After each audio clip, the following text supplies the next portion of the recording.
Hi there. Welcome to another episode of Into the Fog. This week featuring myself, RunningMan, full-time killer streamer on twitch.tv, featuring Dan, aka DanInaHurry, and AlexDidz. You guys want to introduce yourselves starting with the Danimal. Dan, who are My you? name is Dan, Survivor main, content creator here on twitch.tv, memer, Alex.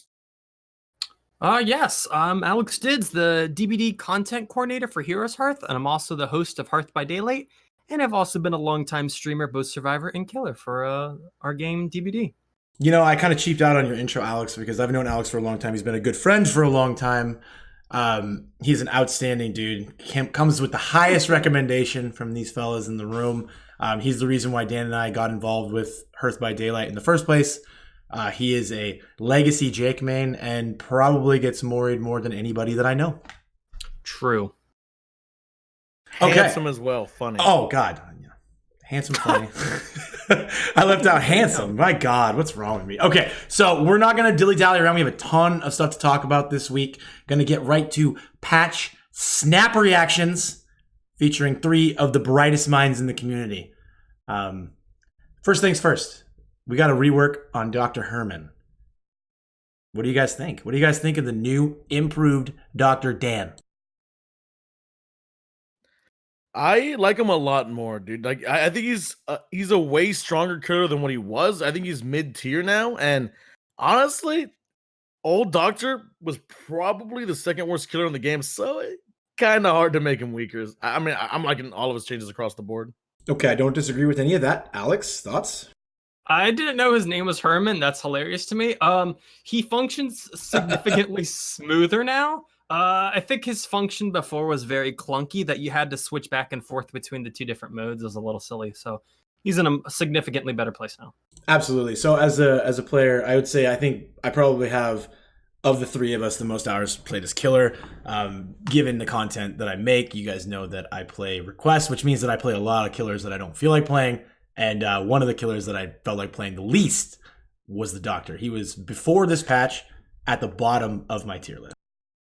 Oof. The bottom of the tier list, but worse than that, bottom of the preference list, because the Legion's at the top of my preference list, and we know where Legion's at on the tier list. So obviously, yeah, and you probably have Doctor right above Clown, I'm sure. Absolutely, yeah. Clown is still, to me, I love playing Clown. Clown's top 5 for me as far as preference list. But in terms of the meta, I mean, Clown and Doctor, they were vying for that big stinker award, right? Okay, so I am with both of you. More than anything, I'm with Alex in the sense that like the clunkiness feels gone. He's got a very like tuned kit now. You know, M2 to shock, M1 to swing, the ultimate ability as we've been calling it. Ooh, the ultimate ability. Hell yeah, the control. I love the way he's designed. Now, I think that one of the exciting things to talk about is, and again, I think that most people know, at least me personally, and I don't want to speak for you guys, but you guys can chime in either way, you know, for or against, but I don't like to make snap reactions, so you're not going to get from me where I feel like he is on the meta list today. I think we need more time both playing as him, playing against him. We all remember when Freddy initially launched, he got nerfed, week 1? Because he was too strong? Brutal. Yeah. Right? And then turns out that, you know, he ends up widely considered the worst killer in the game a few months later. So I don't want to make a snap reaction, but he feels real good, right? Mm-hmm. He feels not bottom 5 anymore. I can say that much for sure. Absolutely. Now, I'll go ahead. Alex, you got something? It's interesting too, because we're getting him immediately with reworked Ruin, so we don't entirely know I mean, how well or bad he's going to be just yet. But I could tell you, denying people pallets is a skill and a technique that will separate, you know, okay doctors from the great ones. You know, I have a big old smile on my face, and it's like, I was so glad we brought Alex on because I love him so much and I have so much respect for him. But like, I never even considered that, not for 1 second. And you bring such a good thing to the conversation. Like, wow, we're trying a new killer out when like a tremendous percentage of the killer meta has just like evaporated for at least the early game, right? So like, absolutely trying to make a decision on where he's at. Like, I mean, you can make a case for like killers that never got touched in this patch being different now than Ruin. I mean, Trapper is widely considered reliant on Ruin for early game, just off the top of my head, right? Hag in some circles is considered reliant on Ruin for early game, so they're gonna get a little bit of a shake, right? I mean, I don't know, that's wild, dude. Thank you for that. That's something to think about. Yeah. So that also, God, you're so good, Alex. That parlays us into the next thing on the list. Hex Ruin. Dan, talk to me about Hex Ruin. Hex Ruin as a perk, honestly, for anyone that actually really, really needed it, can't use it anymore. The bottom 5 killers cannot use, it's just not good. They're just not good with New Ruin. If you're top 5, you can use it, but I mean, top 5 would have won anyway. So New Ruin's kind of not very good for most killers. Most killers. Alex, thoughts? New Ruin? Well, I think I'm very happy with the change because it's like before people looked at it as an infinity stone. Like it's just something that you must have within your 4 perks. It's like, you're going to set up your perks. You're like, all right, I got barbecue, I got Hex Ruin. Now I've got 2 perks to work with. Every build, right? Every build's foundation, barbecue Ruin. Right. And now it's a change people don't like because people just don't like change in general. But after a while, it's going to open up people's imaginations to like, well, what if I experiment with this? Or what if I try this? And, and that's something that you do, Doug, on your stream all the time, is that you're always experimenting with different perks. And I love that because people need to, loosen up a bit and feel more open-minded to just trying out different things in DBD. And now basically the devs are like, well, here you go. Cause now you're going to be trying out different stuff, see what works. That's great. I agree 100%. And that's going to Deanna, it really makes me wonder though, what is this what it was like in the beginning without Ruin? The beginning, dude. So I'm a little bit less down on Ruin now that I got a chance to play with it more. And like you talked about, my content means that I play weird stuff and I try out stuff that may not be on meta. And I played quite a few games today with Ruin. I had one specific game with Ruin. I was playing as Oni on Leary's, and Ruin actually carried a win for me today, like 100%. It was keeping gens that were on the edge of popping for the longest time. Now, granted, New Leary's is a very good map for totems, and granted, New Leary's Survivor mains have not memorized the totem spawns yet. But it gives me this sort of thought that, like, given some time, where Ruin's going to come out of the meta. Like, the foundation will no longer be barbecue and chili and Ruin. That's just a fact. Like, it doesn't benefit every single killer, whether it was top 5 or bottom 5. Dan mentioned this, like, benefited from running Ruin, and now not so much, right? And when you're a bottom 5 killer, you can't afford that perk slot. Given some time, as hex perks start to come out of the baseline meta, Survivor mains are going to probably stop baseline looking for totems right out of the gate. I mean, this is just a speculation, but give it some time. Also, the devs continuing to work on the totem spawning, like what's the word for it? The RNG, but there's like a word for it, like the internal whatever system that it chooses. Anybody want to chime in here? Any brainiacs want to chime in here? I have nothing to say on that. You guys don't know what I'm talking about. I've lost them, boys. I've lost them. No, I get what you're saying. No, I think the dependency on Hex Ruin for people was unhealthy because it's feast or famine, and it would literally, like you said, the phrase carry the game for you. That's nothing should be that way for Survivor or Killer. There shouldn't be any one perk that's just like, it just carried the game for me. It should be a challenge to figure out what works and what's different, and continuing to adapt to the circumstances. Because, Hex, it's a Hex perk. It always will have that opportunity that it gets destroyed within the first few seconds.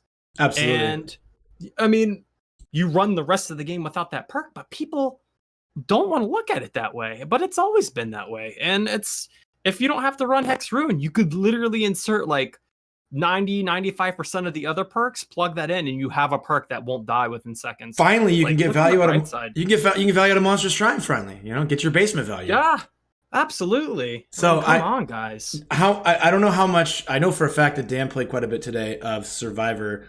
I don't know how much you've played, Alex, since the patch drop, but have you guys noticed any like major changes in game times? Have you guys noticed any major like effects from Ruin not being around anymore? A lot more sluggers for sure. I'm getting slugged down. Significant as an object of obsession user, I notice myself getting slugged down a lot more.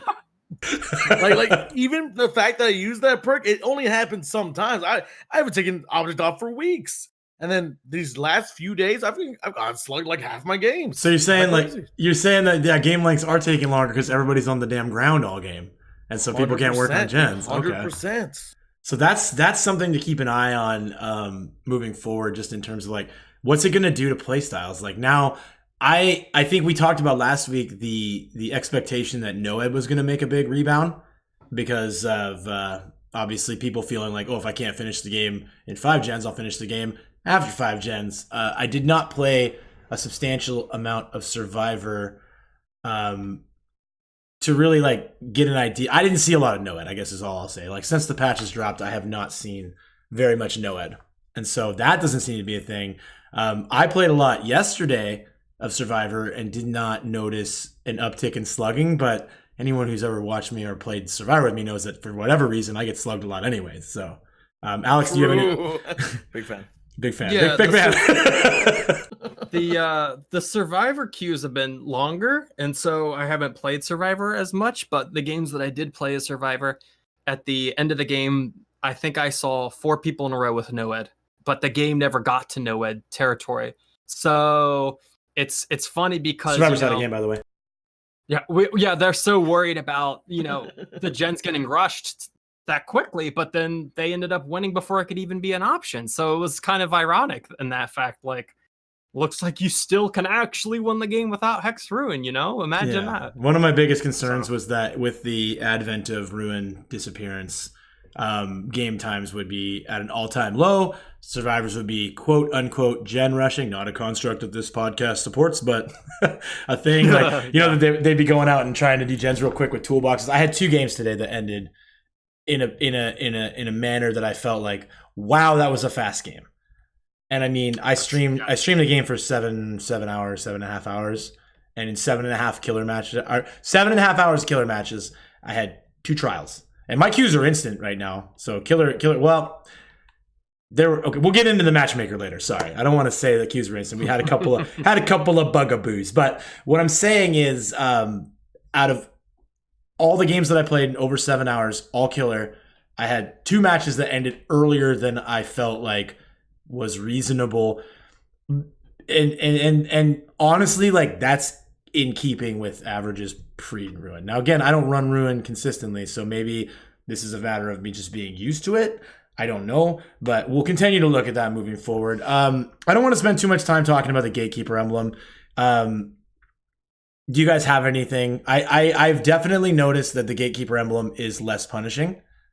I've gotten golds and Eries where before I would have gotten bronze and silvers, which overall has led me to, I rocked up into the red ranks for the first time in a couple weeks today playing with the new Gatekeeper emblem. It's just, it makes the game a little easier to rank up in, which I don't think is a bad thing. Any other? Alex? Yeah, I was about to say, they're trying to shift the narrative on like winning. Like that's what I'm starting to get from these changes. Like the vibe is that like, well, hey, maybe it's not getting a 4K. Maybe you can kill 2 people and you could pip up, if they're making changes like this to make it easier to rank up. Because as the killer player, it's all about yourself. I mean, if you look at other video games in general, there aren't many games where it's you that I can think of off the top of my head. It's you against other people and you have to rely on yourself. So there's a lot of self-pressure. And at the end game, there's no one else to defend you or back you up but yourself. So when you're Survivor, you have at least other people to back you up, or you can rely on as a safety net. But with Killer, it's all on you, and whatever happens, it's on you. So if killers are pipping up, because this Gatekeeper emblem change, great, sounds good to me. Right. So first of all, I feel a little attacked because as a killer, man, you're telling me all about you. Like, I mean, come on, man. I mean, when you think about it, it's tough. Yeah, it's fine. Yeah, it's fine. Whatever, man. I guess I'm the narcissist now. Like, No, I'm just playing. No, I'm being facetious. I agree 100% with the way you're saying, and yeah, it sounds like Gatekeeper Emblem being a little like you said, shifting the narrative of what a win looks like, shifting expectations into before it was the game starts, 2 gens are done. Well, there goes my Gatekeeper Emblem. Now the game starts, first chase, 2 gens are done. Okay, I'm back where we were last patch now.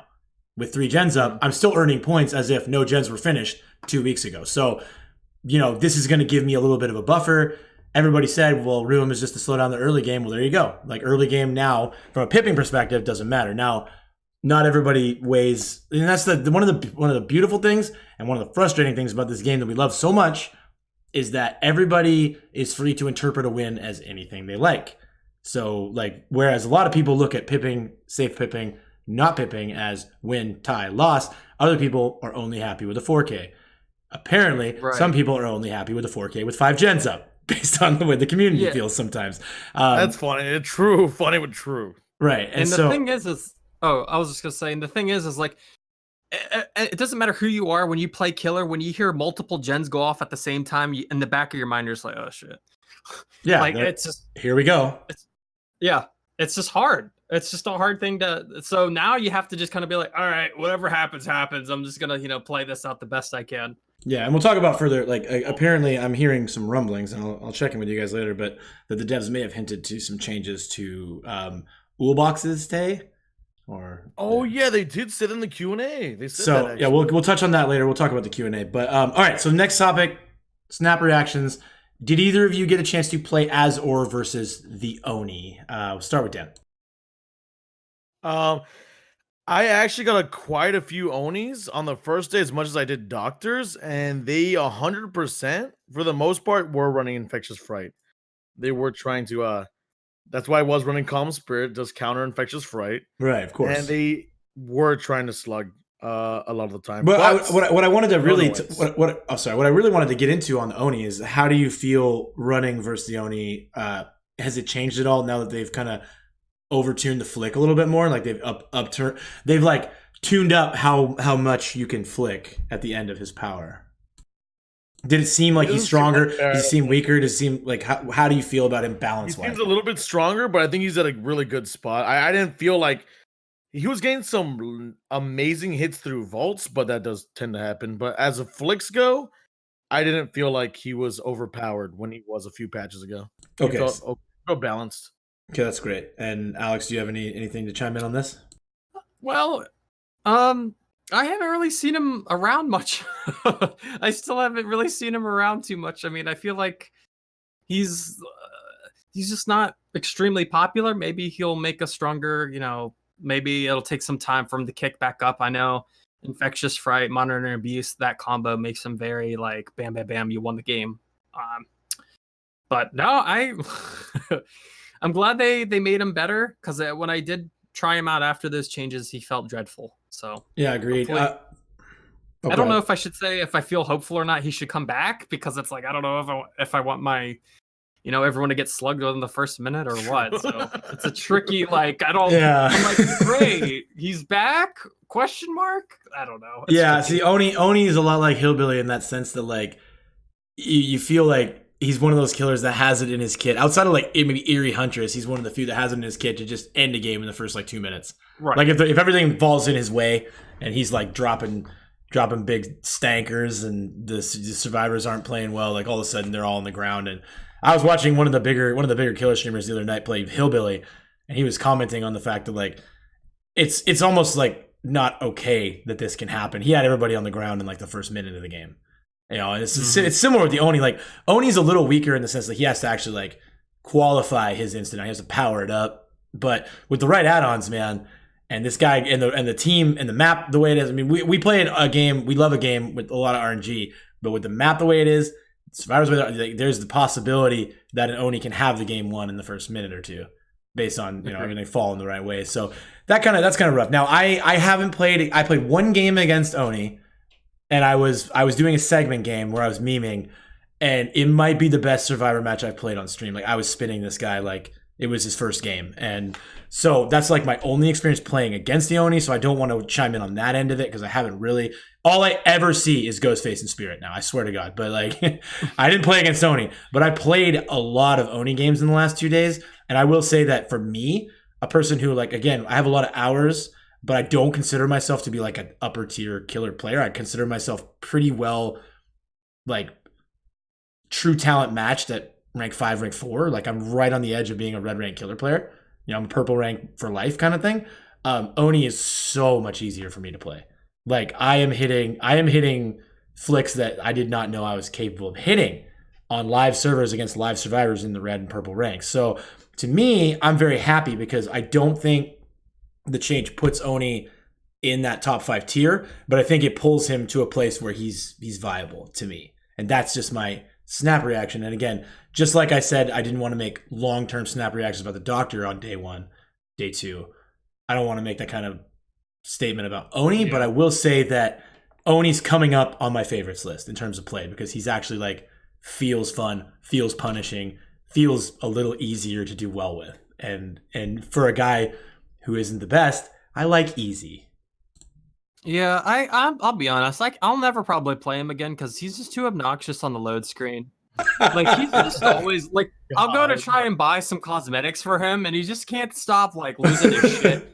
And like I can't see what sword he has in his hand, and I'm just like, dear God, man. I had to mute myself because I was laughing so I was coughing, dude. Like I'll just never play him again. I'm sorry, he sucks. He's annoying. Like that's so funny. That's true. Seeing stars over here. That's so good. All right, so the Rift. We're talking about the Rift, right? The patch brought us Rift 1 just launched today. They had a 1-day delay. I don't want to spend a whole ton of time on the Rift, but I am very happy with the current offerings. My day 1, I don't know if we've gotten leaks of Tome 2, 3, and 4. I don't think we have. I haven't seen anything. But the initial Tome 1 seems pretty Tome 1-y. It's very simple, very easy. I'm 3/4 of the way done. Yeah, very minimum things you need to complete. Like it's like, we'll do 1 dead heart in a game. It's like, okay. It's just... Yeah, so don't you have to buy Jane for part of the Rift though? I heard some people were like talking about that. Dan, yes. You can if you want to extrapolate, you can, or we can just throw this to the field. But yeah, a surprising turn of events is that there are DLC characters that are on the tomes now, which means that there are going to be people that are paywall locked out of completing certain tome challenges. Do we want to talk about that at all, or? I mean, to be fair, I think those are the ones that are on the outsides of the path, right? Yeah, they're not required for completion. True. Yeah, so, I mean, you can just play the game, right? You don't actually need to go to the tome, right? Can you just like get the experience passively? Yeah, and then again, like if you look at the tomes, the way the progression, you can progress to the end of the tome without ever doing a DLC character specific challenge. So I don't have a problem with it. It's not making the tomes pay to win. There's Plus, still you got iridescent shards or whatever you can pay. This was like 5,000 per character, like in-game currency. True. They haven't. They. It's not like they're throwing a DLC. You don't have a Quentin challenge in there, right? Like not that I know of, right? Like you don't need to pay a paid DLC. No shards DLC hasn't hit the tomes yet, so not a problem. I personally am in the camp of like this game costs $20 out of the gate, and I've got between console and PC over 6,000 hours played. Like I got my money's worth. I'm okay with paying a couple extra bucks for the amount of content that's provided. I know that that's not always going to be the opinion that's shared by everybody. I don't have a problem with DLC characters being included in the tome. I'll just say that. I don't have a problem with it. I don't think it's a bad thing. I mean, I know it's really no big deal. Yeah, like I remember when people were very upset about a battle pass in the first place, but I'm thinking to myself, I mean, these people need to get paid. Like people need to keep jobs so that they can continue to give you the content that you want. And that's just the nature of the beast nowadays. And as far as I'm concerned, the price and how much content you get out of it is phenomenal. And you get the cells back. You get a majority of the cells back. I've never seen a game with this much content with this low of barrier of entry. And it's one of those things like Yeah, you got these loud like pitchfork and torch carrying crowds being like, fix your servers, fix your balance, fix window hits, fix all these things. And it's like, okay, well, we have to hire people to do that, right? Like we have to, it costs money. And I don't know. I think that I'm all for, I mean, the battle pass, the Rift, $10, you know? Yeah. $10 for, what is it, 70 days? Yeah, I think that's a pittance compared to the fact that I play the game probably 80 hours a week, if not more. Absolutely. I am sick though, and please, if you're listening, send help. And it's funny too, because I know people like to say, oh, Dead by Daylight's either a casual game or it's like a party game. But I don't buy that notion one bit.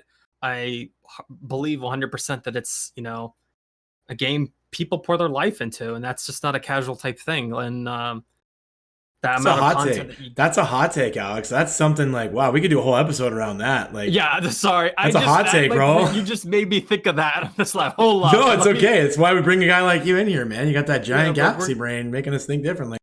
We're gonna continue this podcast, but I just want to say, I think this game's not casual at all. I actually think it's quite the serious game that people invest their lives into. Yeah, I'm gonna edit that. I'm gonna edit that comment out and post editing. I don't want to create a dumpster fire of comments. You know what I mean? Like none of that here. No, so I think that outside of that, Rift looks good. The cosmetics look outstanding. The fact that they included the elephant clown in the free track was 10 out of 10 because that's gonna be the elephant clown. So amazing. I can hear in your voice how thirsty you are for the elephant clown. So Dan, I'm gonna put a bunch of money on him. I was like, no, I have to wait, dude. I was close. You were gonna drop money on sales for elephant clown. True, I almost did. I thought about doing the same thing. I think that there's going to be a lot of people that are going to do that, but outside of it being a brilliant marketing plan, the fact that like it was like a crowd contest win, right? Like a community member created the idea and won, and they said we're going to put it in. Had they made that behind a paywall, I feel like that might have been looked at as kind of a skeezy move. But the fact that they put it on the free track, I mean, all I see on Twitter for the last week is people posting pictures of this clown cosmetic that people are so hyped for. And that's just like, hats off to the devs for making that a thing that like, if you own the game, you can unlock it. Like everybody's going to want to. The clown's going to be in the spotlight thanks to the cosmetic. Please, if you're listening, for the love of God, clown buffs, please, I'm begging you. Going back to what you just said about how it's someone in the community made that, what makes Dead by Daylight so phenomenal is that it truly is a game like by the people. Like they do listen and they do care, and I feel 9 times out of 10, even greater, they get it right. I get frustrated, but in the end, they get it right, and that's why I love the game. Agreed, 100%. I mean, obviously, we love the game. We play it. We all play it in varying degrees. And then we all stream it and create content in it in varying degree. And we're all sitting around. Yeah, casually. We do it casually. Yeah, we're a casual game. Yeah, it's a casual game. Yeah, a few hours a week. Yeah. Tops. Beautiful. Are we missing anything? Did anything else happen in the patch that warrants a conversation, warrants any more time before we move on to the next subject? Anything? I heard there was a known bug that the plague pukes loudly, or she can puke loudly. But she makes more noise when she pukes? Yeah, it's like way louder. I don't know if this is true or not. Like, are we talking like loading into Haddonfield loud, or are we talking like just ticked up? I don't know. So loud. So long.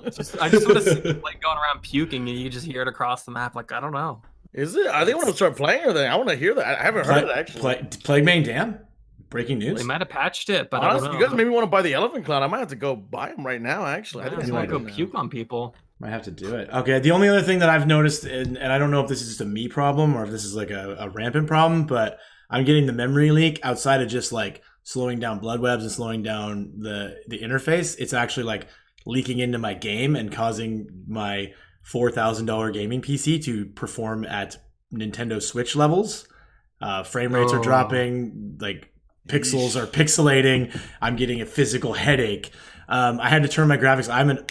Gonna flex a little bit. I'm an ultra gamer that had to turn down to low because in ultra I was getting the memory leak every second or third game, and when I drop it down to low, it usually lasts 8 to 10 games.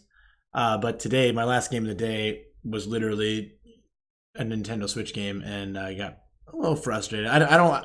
You guys know me. I'm not a negative person, but I got a little frustrated, like just not able to see anything. Everything's lagging behind. So, if I restart my game frequently, it's not too much of an issue. But that's something I hope that they address. And if it's not, again, like I'm not sitting here saying like, oh, this fix your game, devs. Like it could be an issue on my end. Maybe I don't know, but like I feel like it's not happening anywhere but Dead by Daylight. So anyway, hopefully, like when the Fix the game. I expect a balance patch. Or sorry, not a balance patch. A hot fix here soon. You guys, everybody knows we're not breaking news here. Decisive Strike's not working perfect. It has issues with confirmed issues with Doctor in Tier 3. I don't know if anybody has experienced issues outside of Tier 3 Doctor with Decisive Strike.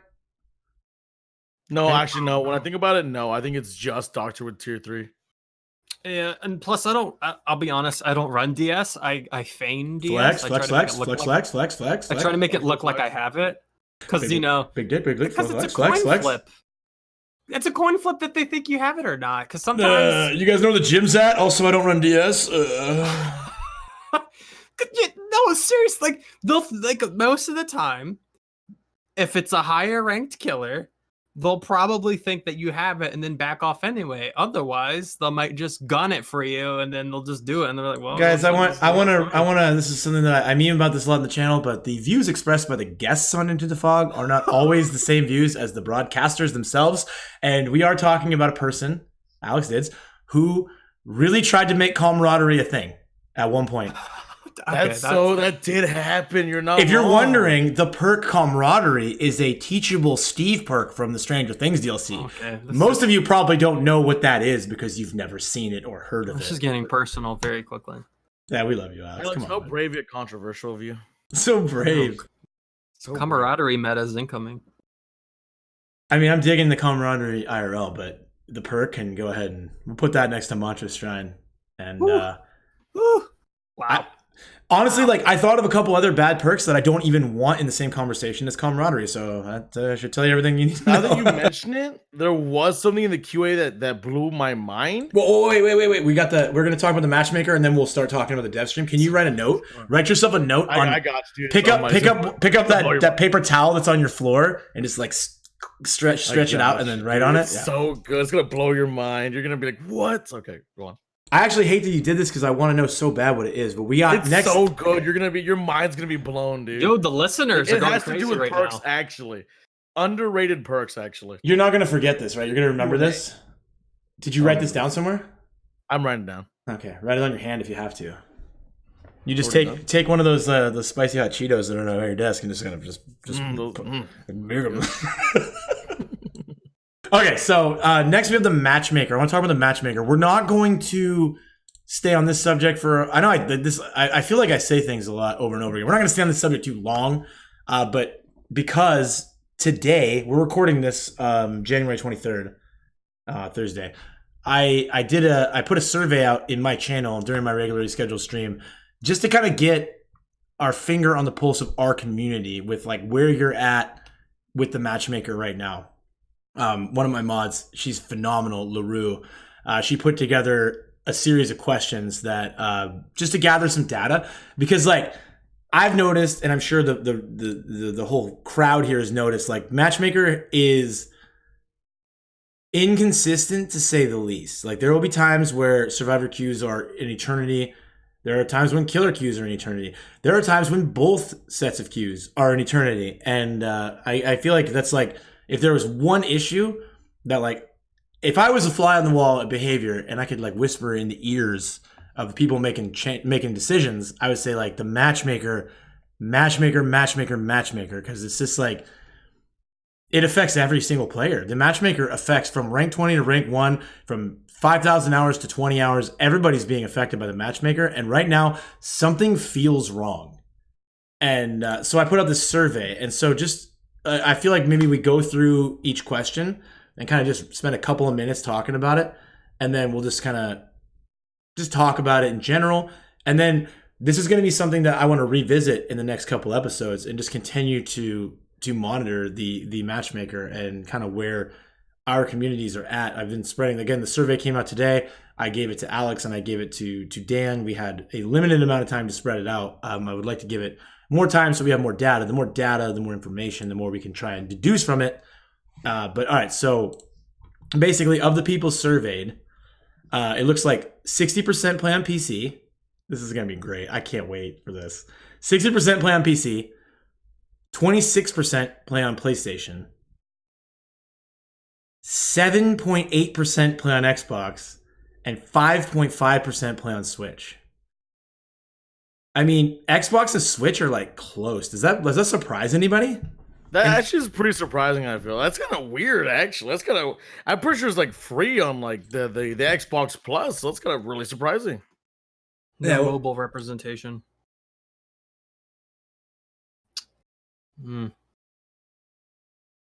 Not a single person. I was actually muted because I'm really good at podcasting. No, not a single person selected mobile.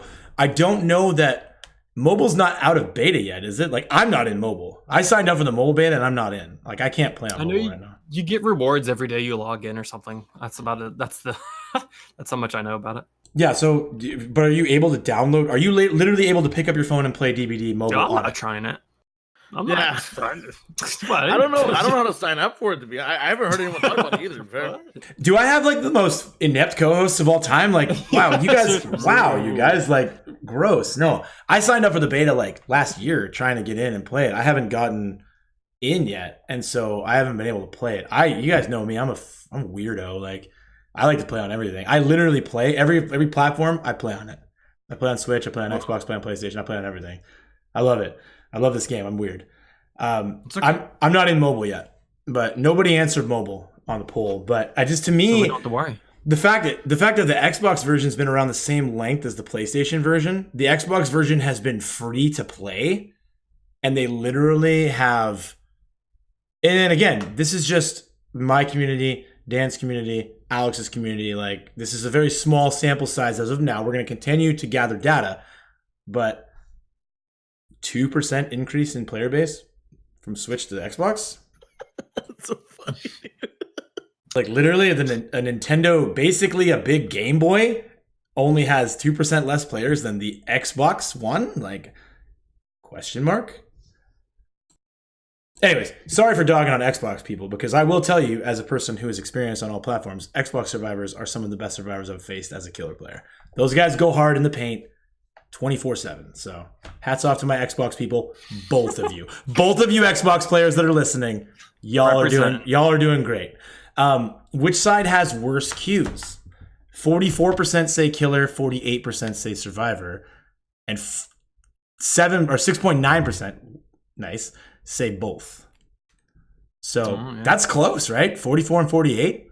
That's actually way closer than I thought it would be, to be honest with you. Yeah, and again, like, there's some noise in the data, considering we're talking about PC and console players together, because I feel like there are more PC killers than console killers because of the frame rates and not needing a controller, but still very close. The lower rank killers have a harder time getting lobbies, and then the middle of the pack survivors have a harder time getting lobbies. So it's weird.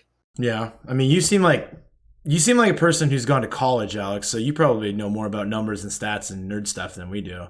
So that's like the route I would like to talk about, how the rank system needs to be actually like made larger. Instead of 1 to 20, I feel like it should be from 1 to 50, and there's 10 ranks for each shade. You know how there's like the beige, like the green, the purple, the yellow, and then the red. I feel like that needs to be just way more stretched out, and that when the rank reset happens, you need to be sent back, way farther, so that, because now we're going to get into that issue where survivors are just staying exactly higher rank where they shouldn't necessarily be there. So, but that's, I could go on forever. Jeez, Alex, I swear every time I talk to Alex, every time we let Alex have the mic, he's like, hey, here's an entire other episode we can talk about. Yeah. So that sounds really, he has a lot of good stuff to talk about. He does, right? That opened up my mind a little bit. Very, very smart man. I like you. Thank you. Which side do you play? 18% killer, 18% survivor, 63% both. That's great. I'm leaving off like point 1.6 and point, just so you guys know. So if you guys are doing math at home, it's not because I'm stupid. Okay, I'm just for ease of talking. So it feels Guys. it feels like pretty even. Like we have a very, like 18% are like, I only play killer, 18% only play survivor, and then the rest are all playing both. So pretty neat. So it's very, very evenly split. And we need that. We need people to play Dead by Daylight, not just either one side, because it gives you so much perspective on what someone might be going through or feeling when, you know, you're getting face camped, or, you know, if you're playing killer and the game's already over within the first minute or so and you're like, I don't even know what I could do. We need more empathy. Agreed 100%. Like I started 100%. really opening my mind up once I started playing a substantial amount of Survivor, to like some of the stuff that I was doing was like really not good for the game. And so if you're listening to this and you hate me, and like you're like, God, this guy was the sweatiest you ever seen. Like, I'm reformed. Please give me a second chance. Tell me your name. Email me into the fog podcast at Gmail. I will write you a letter apologizing for my past transgressions. No, it only is gone and dead and never coming back, and I'm very sorry. Dan, you jumped in pretty hard there as far as like playing both sides, and I know that you're starting to expand on your stream into more killer gameplay. Did you want to expand on that any? Or I think that it's good to just get a handle of both sides, because when you only play one side the whole time, like when certain things happen to you, it confuses you. You don't understand. I still go against survivors that when I secure another kill, even if like it's like in purple ranks, they say, "Why did you camp me?" When all 5 gens were done, the gates are powered, and I don't know. It's just good perspective all around. Yeah, It'll be better sportsmanship. I hear that 100%. Yeah, you get some of the things that you get called out on as a killer, and you're like, man, if you played killer for even like a season, you might understand a little bit better what's going on. So that's great, man. I'm glad to hear that you're expanding. I know that your content is outstanding, whether killer or survivor. So very cool. It's like when you're in the moment, it's extremely hard to just take a step back from what you're experiencing right in that moment as survivor or killer. But then when you take a step back and you think about what that killer's doing or what that survivor's doing, you can think like, you know what, that makes sense, or I know why they did that. I understand the reasons why they did that. 100%. One thing that always like gets me is like when you're a survivor or a killer, you're seeing one viewpoint, one set of eyes, and there are 5 human beings and an entire working, changing, evolving map, like all happening. Like what may feel like a camp or a tunnel to you may have been completely unintentional on the other end, or vice versa, right? So, when a killer's like, these guys are gen rushing me, and he's punching his computer desk, a guaranteed Swift, guaranteed working together, right? Yeah. Could just be 3 randos, could be 3 people who are like, hey, dude, I don't have anything better to do. I'm going to literally hold M1 on this generator. And then they just do the gens, right? Like you just like I feel like both sides are guilty of a lot of assumptions and a lot of applied intent to things that are just a human being who's playing a video game, playing that video game.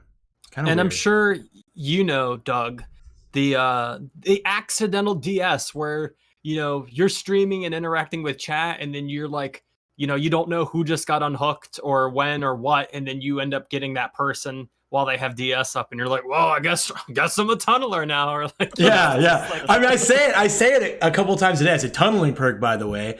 But the funny thing is, in a 12-hour stream, I'll say tunneling perk, by the way, maybe twice, and that's because the sheer like. This is a whole other subject and we should do an episode on DS. I really would love to just talk about it. But basically I would say like the amount of times I get DS'd, and again, if you watch the channel, if you follow me, I don't wait out locker DSs. I don't leave people slugged. I pick them up. I'll take the DS.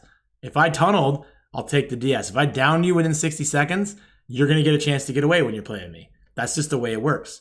I'm down with that. Right? So the amount of times a day that I get surprise DS'd in 12 hours is like maybe 2-3 times a day. And you can do the math. You can do the math on the trials and how many, but it's not a very common occurrence for me to get DS when I didn't fudging deserve it. You know what I'm saying? Mm-hmm. So anyways, we don't want to get on that topic because we'll talk about it the rest of the time. We haven't got a chance. So the next question was about survivor rank. It looks like about 40%, 39.5% red rank, 31.5% purple rank, 13% green rank, 10% yellow rank, 2% brown rank. So the bulk of our answers were within red and purple. I mean, we're looking at like over 70% of our survey folks are in red or purple rank. And yeah, and sorry. This is survivor rank. Sorry, this is very important. No rank reset. That's why they're there. Well, that's one reason. But what I was gonna say is because it's not a casual game. People be trying to rank up, Alex. A bolt push work? Yeah, people play this game all the time. People want to be the best. People I don't know, man. It. My counterpoint to that is that I am a killer main. I stream killer 60 hours a week. I play survivor with my friends a couple hours a night, and I'm red rank before I can blink. Because playing survivor, playing the game, just playing Dead by Daylight, you rank up pretty consistently as a survivor. Yeah. But we'll get into the killer next, because this is going to change. So red rank killer is 17%, which 17% survivor. Or sorry, 40% survivor, 17% killer in red rank. 20%. That's a big jump. It's a huge jump. 20% of killers are purple rank, whereas 31% of survivors were in purple rank. So you got, what is that, 30, 60, 70% are red purple. Killer, you're looking more like 37%, 38% red purple. So maybe this could be an early hint into why the matchmaker struggles a bit. But I don't know. I guess it's 4-1, right? If we're looking at numbers, 40% are going to be purple red, and then like 70% of survivors purple red. Like you want to try and keep the ranks pretty well balanced to a 4-1 ratio. I don't know. Well, never forget when they reworked the emblem system for survivors, and it almost felt near impossible to rank up. And instead of letting it sit for a while and people get used to it, they changed it within a few weeks. And we never really got to know the full extent of that reworked emblem system, because maybe that was the thing that was going to make the matchmaker work just fine versus what we're at now. Because, you know, they do listen. They listen to what people had to say, and there was a lot of criticism about it. It was too tough. And so they're like, all right, survivors, we're gonna make it easier on you. And here we are. True. So I think I like the old emblem system. I feel like the one when it was really hard. Me too. I agree. I think it made sense because that then the survivors that were really, really, really good could get to red ranks, and then they could go against the killers that were also really good. Right. You know, I very much value your two opinions on this, because I did not play a substantial amount of Survivor back when the pipping was really hard. I mean, I played casually, but I was definitely not a red rank Survivor back then. I think I was barely a purple rank Survivor. I feel like I bounced between purple, green in the limited amount of Survivor I played. So that's interesting. I would love to dive into. We'll have. I guarantee you, within the next few weeks, we'll have a rank conversation where we dive back in. And considering old Galaxy Brain over here with his stats and numbers and critical thinking, maybe we'll bring Alex back in for the rank conversation. I think you'd be a really good guest to have on for the rank conversation, because like I mean, you're blowing my mind talking about 50 ranks and 10 of them. I mean, I just want to pick your brain about ranks. So we'll retouch this up. Basically, what I'm getting at is that Survivor ranks seem to be very fat at the top. Killer ranks seem to be very fat in the green-yellow range, believe it or not. And so that's something to, I guess, monitor going forward. The queues now. How long are your queues? Where there's a problem. So only 5% of respondees said 2 minutes, 1 to 2 minutes. 20% 3 to 5 minutes. 35% 6 to 10. 20% 10 to 15. 13% 15 to 20. And then 5.5% at the 20 plus minutes. So 20 minutes and 1 to 2 minutes are literally equally represented in this poll. And that's insane. That's wild, right? That's a huge shift in variance. And you got to think, if the statistically, like, if the ranks are all kind of smashed into one area, I mean, it doesn't feel like the statistical noise is like outliers, right? I don't know, because like I would have voted 1 to 2 minutes.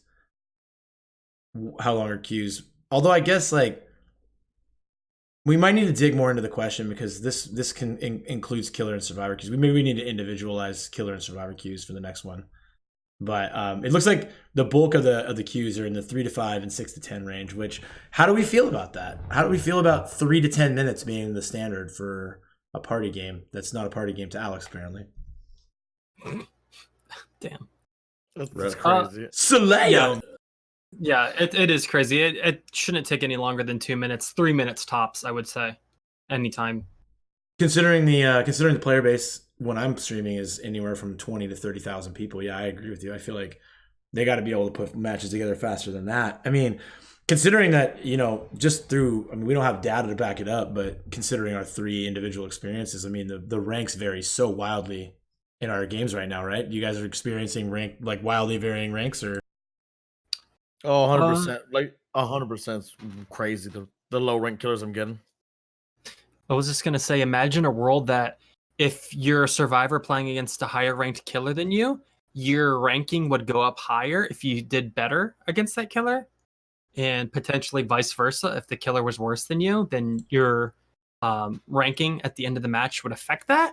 Just God, I love that so much. I'm already, like I said, I'm bringing you back for the rank talk. Like you're saying that if you're a rank 12 survivor, rank 12 killer, let's put it real simple. You're rank 12 killer, you get a full red rank team, all rank 1 to 4, and you you spank them, you 2-pip in that game. You're gonna get a massive jump in rank, right? Because you just went out. It's like an MMR reward, right? You played it. Yes. This happens to people where you queue up in another competitive game, and let's say I'm I'm just scraping the bottom of silver, and I'm matched up with a friend who's right at the top of gold or getting a plat, and we play against a team that's averaging a lot better. I'm gonna get a huge reward for winning in that game. Exactly. And then, and that's a good way to really get people where they belong, right? If you're a red rank survivor and you're on a team, you're constantly getting curb stomped because your play style is to urban evade around the map and do gens and never get seen, and your teams are getting rocked up even though you're escaping. Maybe you don't deserve to continue ranking up, right? I don't know. It would really help the matchmaking system, and it's. People, like you're saying, people would be where they should be, or it would help people get to where they need to be better. But do we think that the developers look at this game they've kind of openly said they look at it more like a party game? Do we think that they're really going to invest like that in a matchmaker and in a rank system, or do we think that we're kind of just going to be doing this whole what they've got in place that basically exists to give you something to do, right? Outside of farm points?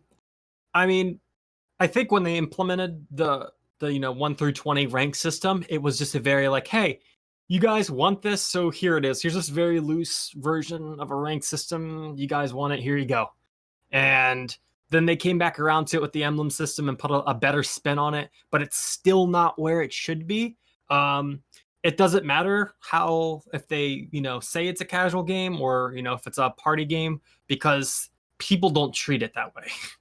People treat pipping and their rank and all of that very seriously. So if they don't do it, it's a shame because it's just something that they're missing out on. And it's something that, they didn't pick up on that would be a nice bonus for people, or, a nice feature of the game that people could really invest further into.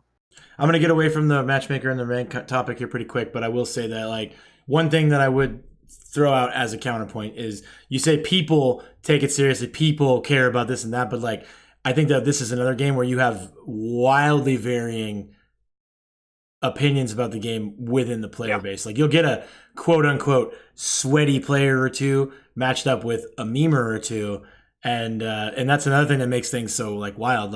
I think that when 4 really really try hard, really I care about optimal gameplay and winning efficiently, when you get those guys together, those are the guys that are responsible for those 2 games a day I was talking about, where the gens are finished before I can blink and the game is over, and I feel what happened? It's already done. It's already done.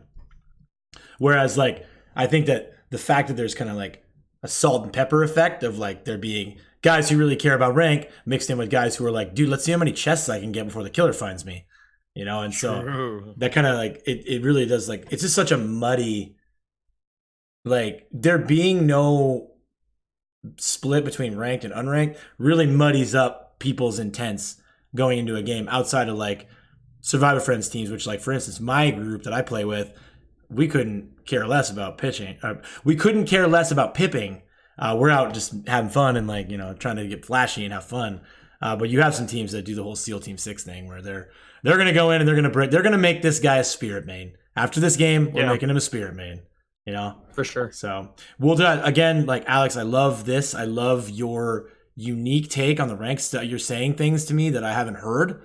And I've had this conversation as a full-time streamer and Dead by Daylight killer main. I have had this talk about 1,484,659 times. So it's really nice to get some fresh ideas, and I would love to talk about it further. But we're going to move away from our survey and into the dev stream because Dan has promised us something very fun and exciting on the dev stream section. So Dan, take it away.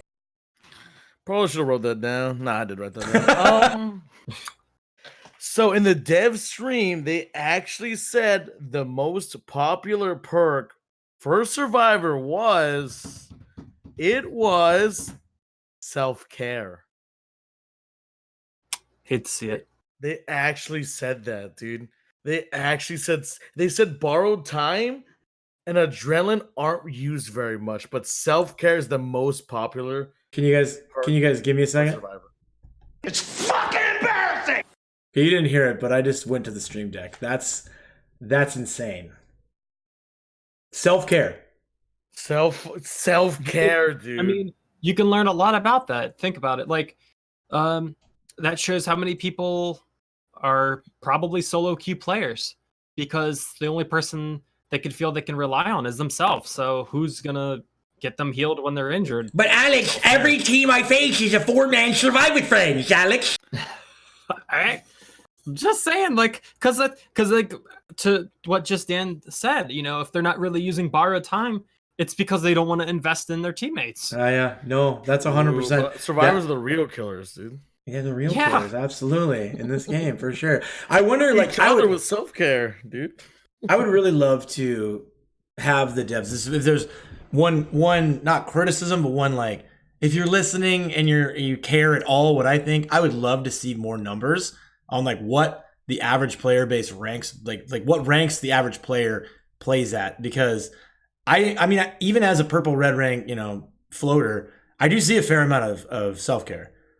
And again, like humans are weird and gamers are even weirder. And we have this whole thing where we only remember what we want to remember, especially when we have a narrative that we want to continue to push. And so like the whole every team's a 4-man, every team is optimized, every team is amazing narrative hogs our brain, and then we forget about all those teams that we've jacked up that were running 3 out of 4 self-care. And there was a really funny moment that happened. I was watching a stream the other day. I won't name names here, but there was a player, and he was talking about how if the reason why they nerfed Hex Ruin was because everybody was running it, look at this game. 4 of these guys were running Decisive Strike. Decisive Strike should get nerfed next. And someone in their chat was like, yeah, 4 of them were also running self-care, dude. And he just like, I'm not going to say what happened after that. It doesn't matter what happened after that. The point remains that like, okay, yeah, bro, but like maybe false equivalence, like just because they're all running DS doesn't make DS like the be all end all. Self-care is widely considered to be a killer perk at this point, I would say. It's slowing games. If a dude is self-caring through like Thana and Dying Light and Sloppy Butcher, bro, he's like at least a quarter of a killer perk at that point, like the amount of time he's taken away from gens. So I don't know. Just, I mean, again, I'm off on a tangent now, but like my point being, I would love to see more. That data is interesting, that so many people are running self-care and a lot of people aren't running borrowed time. But I would also like to see like, where are they plucking that number? Like what ranks are they plucking that number out of? Like can we get like what perks are mostly running purple red, for instance, would be I think purple red is a good source of like, what's the word? I mean, I'm losing my word here. It's a good sample size. of like what perks are really getting run by survivors with a clue, you know? And the thing is, as well, is that we don't know if that's from all consoles, because though each console's game of Dead by Daylight differs completely in terms of what killers are played, what the meta is like, how the killers function on those servers, all of that. You can get away with a lot more on other platforms, right? Like when you don't have a guy who's been playing Nurse since 2016 or 2017 breathing down your neck, right?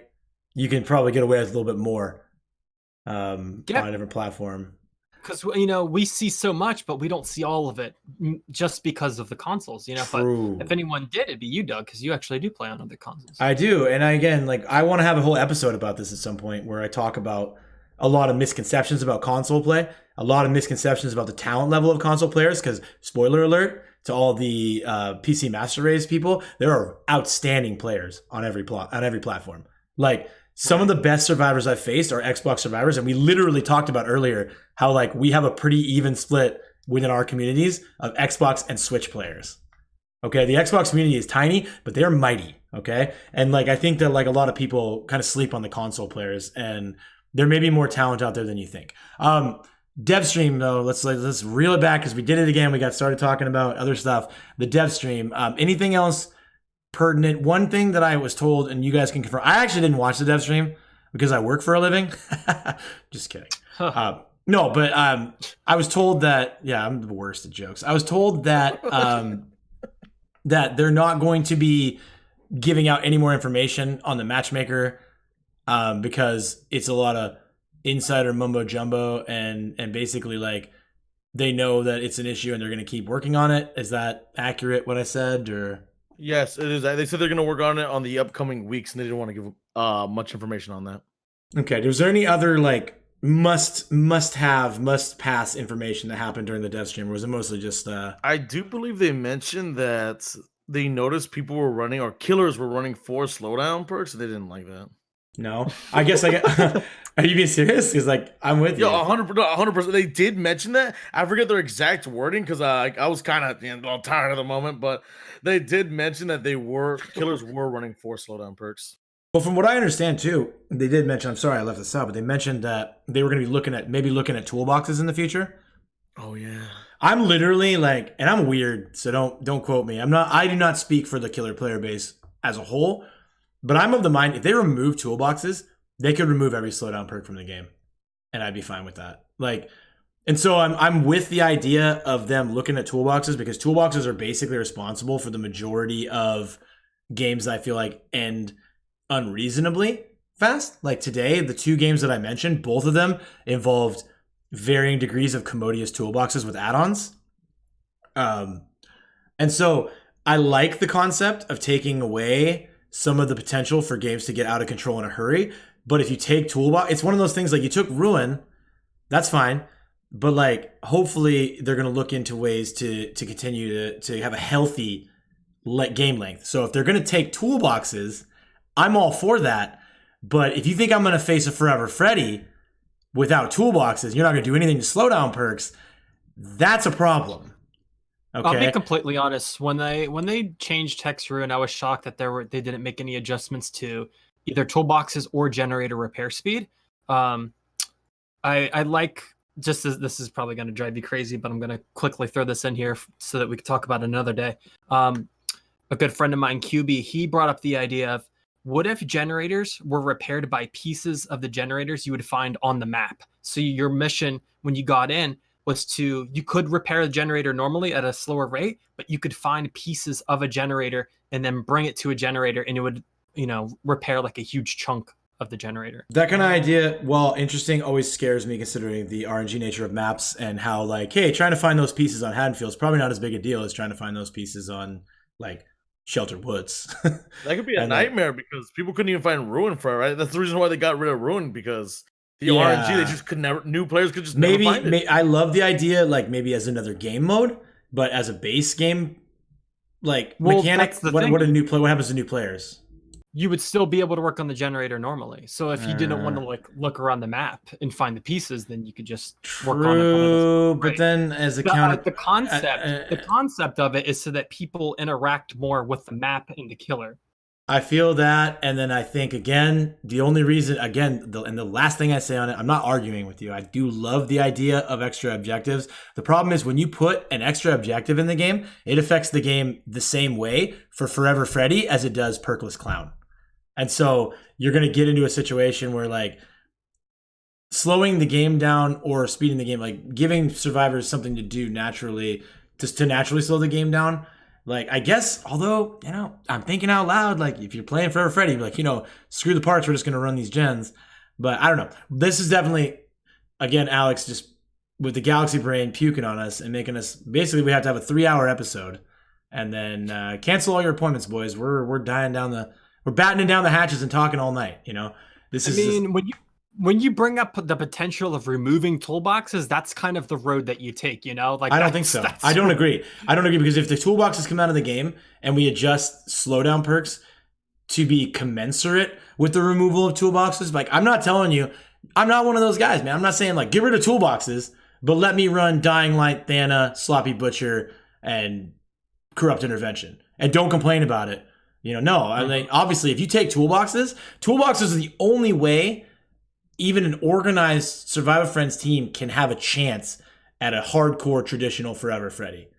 Like I'm toxic, not toxic. I don't like the word toxic, but I'm a very sweaty survivor because I don't have a lot of mechanical skill at it. And I run a lot of toolbox. I run Commodious. I run Brand New Part. I run socket swivels on my Commodious. I love getting sweaty on gens. And even like with Gen Sweat, even with Prove Thyself, even with an organized team in comms, Forever Freddy is like an insurmountable raid boss. So, I mean, if they're gonna change toolboxes, they need to also look at slowdown perks. Is the only point I was trying to make.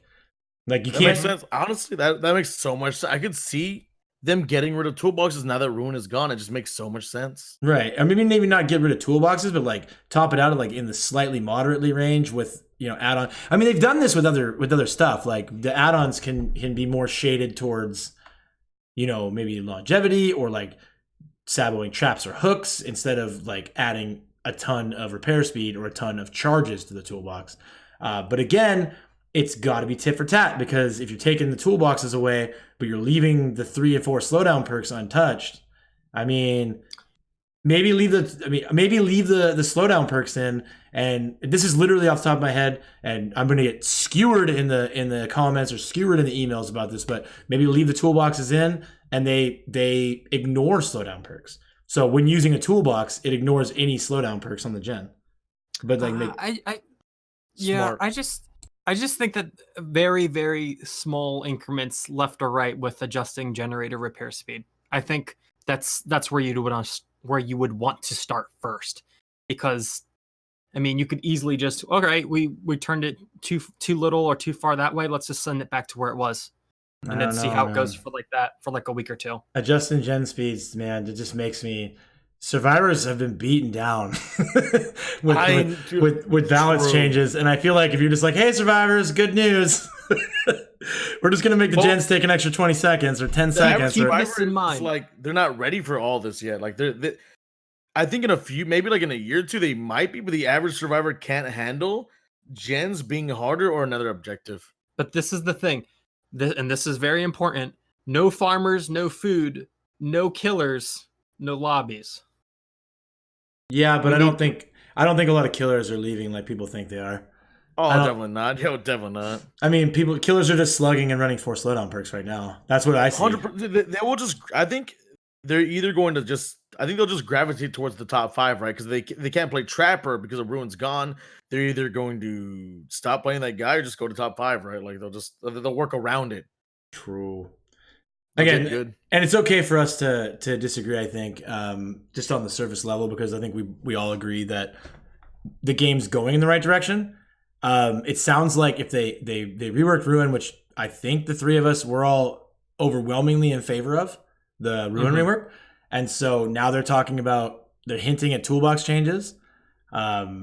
I think that like they're going in the right direction. They're saying like we need to make adjustments to the pacing of the game. We need to make things less random, more controlled. Ruin was random. Now it's a little bit more controlled. They'll get their data. Survivors or killers will take their lumps for a little while in the early game, but they're getting rewarded with more gatekeeper emblem points. So if they care about ranks, they'll do better. They'll be okay. Again, for me, it's a buff, like based on my playstyle. Yeah, I think that we can all agree at the minimum, like, well, we might have disagreements in the future coursing. The current course feels pretty good. Yeah. Definitely a good direction. Okay. Cool. So that was the dev stream. Anything else? Any burning subjects out of the dev stream, or are we good? No, they just I felt like they really talked about like the death of Hexrune. There were a lot of questions about like I'm surprised they even talked about Hexrune still. The time that I did get to watch the Q&A, but no, there wasn't anything over the top from what I saw or heard. Cool. Yeah, nothing stood out to me except for the self-care thing. That still blows my. It's gonna blow my mind for the next week. I feel like I'll never stop. I mean, honestly, now that I know everybody's running that, I'm probably gonna start running it. So I feel like am I obligated to run Sloppy and that to like teach them to stop, dude? yeah, teach them a tough lesson, Uncle Dan. Yeah, but do you want them to stop at that point? I think at that rate, you're kind of hoping they run it. Dude, if they self-care though, in Sloppy and Thana, that's just I must heal myself 50 seconds. It's time, dude. God, insane. That's insane. Yeah, I can't even. Like I said, I mean, I made the joke earlier. I'll say it again. Like I feel like self-care is like a 5th killer perk. 100%. It helps so much for the killer. So we got questions though. This is what happens when you're a real life professional podcaster. People will email you with their burning questions. And so our first question is from Daniel. Are you guys ready for this question from Daniel? Let's do it. Daniel seems very handsome. I've been waiting for a DBD podcast. I've seen the other ones, but they stopped posting. And to see a new one is always great. No, it didn't just end with praise and compliments. Sorry. I would love some tips and tricks, tips and tricks for both Survivor and Killer. I've been playing the game for a while, but recently I've been focusing on actually trying to rank up. Maybe Dan, you and I are challenging each other in the Running Dan Grand Slam next week to see who can rank up the fastest as Survivor. Maybe you can take the tips and tricks for ranking up as a Survivor. I feel like the easiest thing you can do to rank up as Survivor, like I do believe Iron Will is the strongest Survivor perk in the game. Will I be using it in the competition? Probably not, but I think just Iron Will in itself, having the option to break line of sight and just run some other direction, like. Okay, so a lot of killers will assume you're gonna still stay in the loop. So when you break line of sight and run away, that's just, I mean, it'll make your survival, like, you'll just be twice as good as Survivor is what I'm trying to say by running that. So basically you're saying, like, even if you're kind of newer, or even if you're kind of getting used to the game, like learning to utilize having no injured audio is going to really help you with ranking up. 100%. Nice. Okay, so that's tip number 1 from Dan. Alex, do you have any further? If you're trying to rank up as a Survivor, what are your hot tips and tricks to continually pip as you're coming up through the ranks? I would say this is gonna sound kind of lame, but just have fun, because when you're having fun, your mindset is just you're open to trying new things and experimenting and going with the flow. And if you have a bad game, you're like, hey, whatever, I'm just doing my thing, move on to the next game. And you end up ranking up that way just because you're not even really consciously aware of the rank itself. You're more focused on just enjoying the moment. And I think that's the most important thing about gaming. And your rank will naturally just grow with that. Alex, you're like an art teacher. You're like an art teacher giving a pep talk to like a troubled student. Like, hey, man, just enjoy it, man. Take the ride, bro. I love it. It's true. No, I agree with you. I agree with everything you're saying. This is what I tell people that come into the channel and they're like, what do I do? Do I run this perk? Do I run this killer? I'm like, dude, literally just have fun. Play a video game. Like, you'll start to get comfortable. You'll start to get, anybody can get any, and we'll all cover killer here in a minute. We'll talk about it, but anybody can play any killer to any rank if they're enjoying themselves. And they're really having fun and they learn it inside and out. Like, this game is not that technically, there's no like, this is not League of Legends where like you're only going to have like however many grandmaster players that are out there. Like this game, like basically anyone with enough time and enough repetition can get to the top tier, can get to the highest rank achievable within our game. I can prove it because I've literally done it, and I'm not that great. I'm a mediocre. I consider myself mid to upper mid tier as a player in general. So just have fun, enjoy yourself. What I would say, as far as a survivor is concerned, is do the things your team's not. So you can usually sense through the first few minutes of a trial whether your team is like bombing unhooks or whether your team is like running gens or whether your team is just running headfirst into chainsaws. And if your team seems like they're not doing gens, maybe focus up on gens a little bit. If your team seems like they're neglecting to make saves, like go for the save. Like you got to look at the emblems and you get a little bit of everything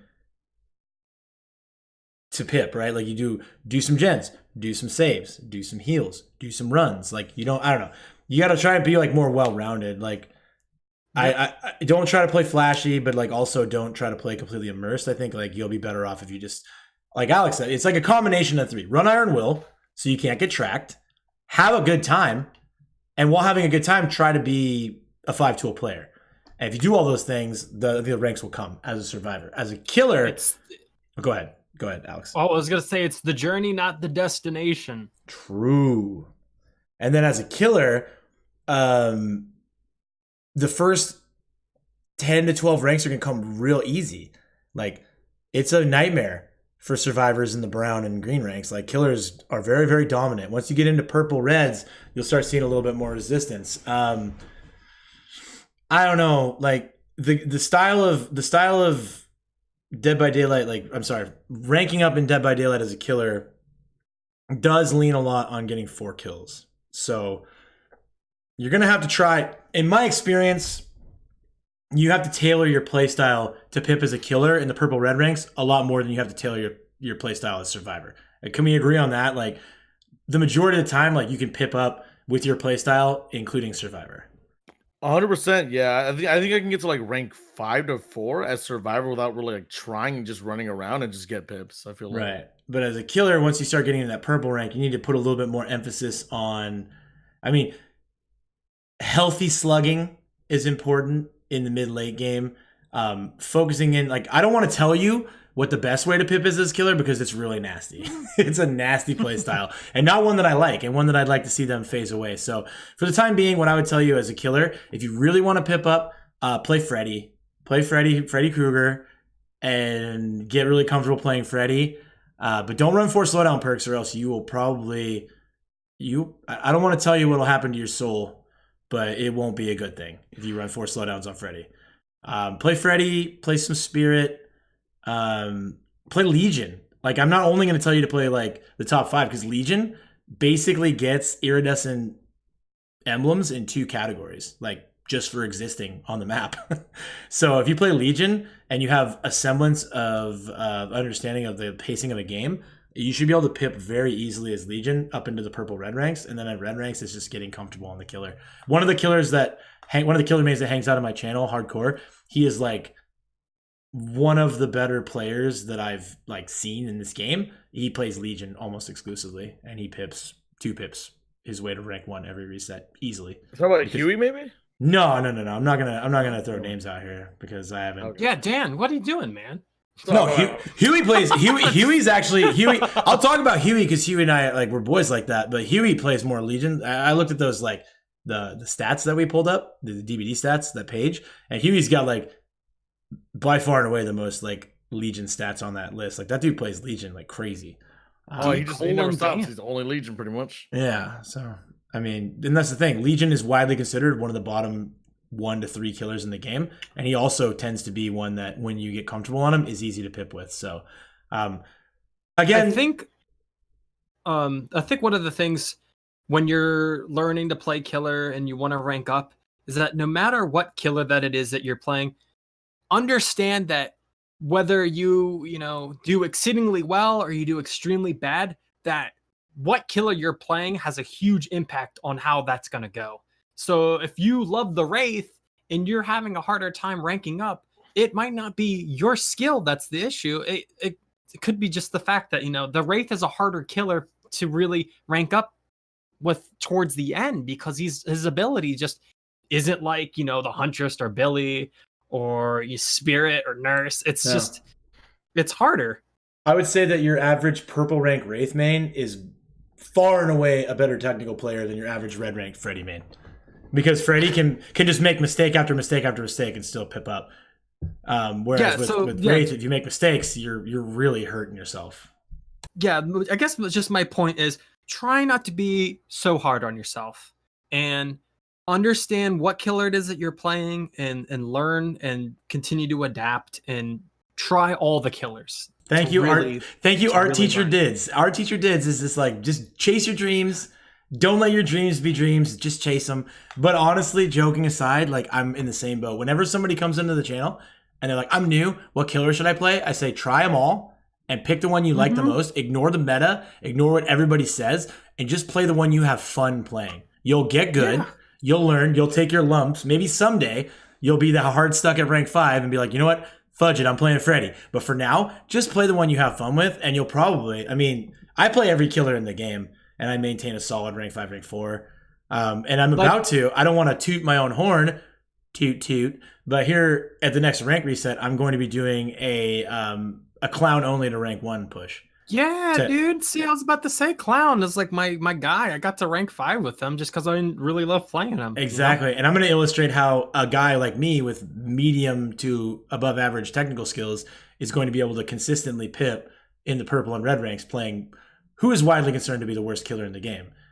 Just because I love the killer and I understand the game and I understand how the emblems work, and I don't think it's going to be really that much of a challenge. The 3 times that I've tested my build on stream, I have 2 pipped. So I'm looking forward to it. But again, that's not for a couple weeks. Let's not focus on me. Let's move on to the next question. So with Oni's fix, Marcy Playground asks, with the Oni's flick fixed and the Doctor's massive improvement, who would you guys like to see reworked next?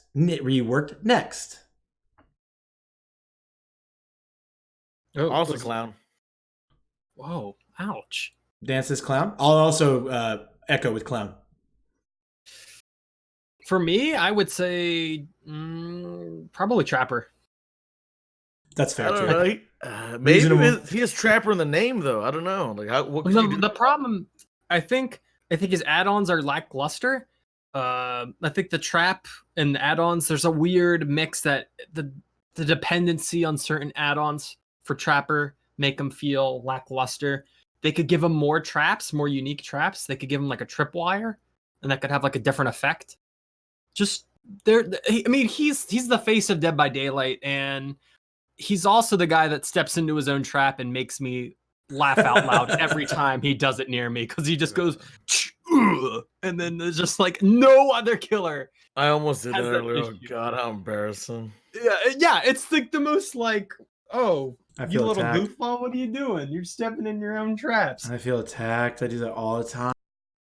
All right, so Clown, Trapper. I can't disagree with Trapper needing some love. I don't think the Trapper needs a full rework, though. I think he's like a couple of base ability adjustments up away from being pretty good. Make the traps a little hard. Yeah. Make the traps a little harder to see, and make him start with a few more traps, and he goes from like bottom of the bottom tier to like, he goes from the bottom tier to like middle of the pack to me. I think Clown needs a lot more help than just like 2 tweaks to be really serviceable. I also think, and we won't stay on this subject too long because we're running out of time, but I do think that like the blur effect on the screen needs to go, like yesterday with the Clown. Like all it does, I don't ever have trouble playing versus the Clown because of the blur effect, but I do get like a mild headache.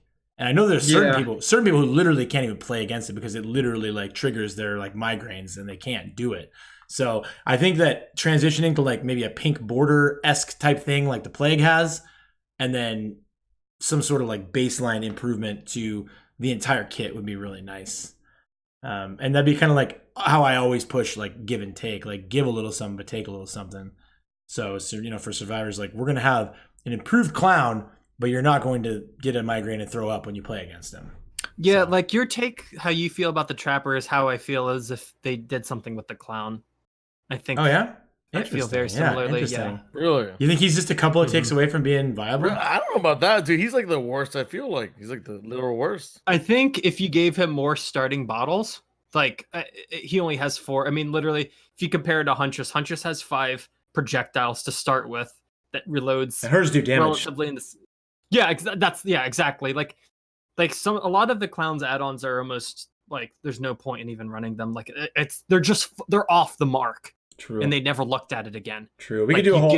Go ahead. You can like fire your bottles faster. Like no one cares about that. Like you can move faster while reloading is one of the add-ons. Like what? Why?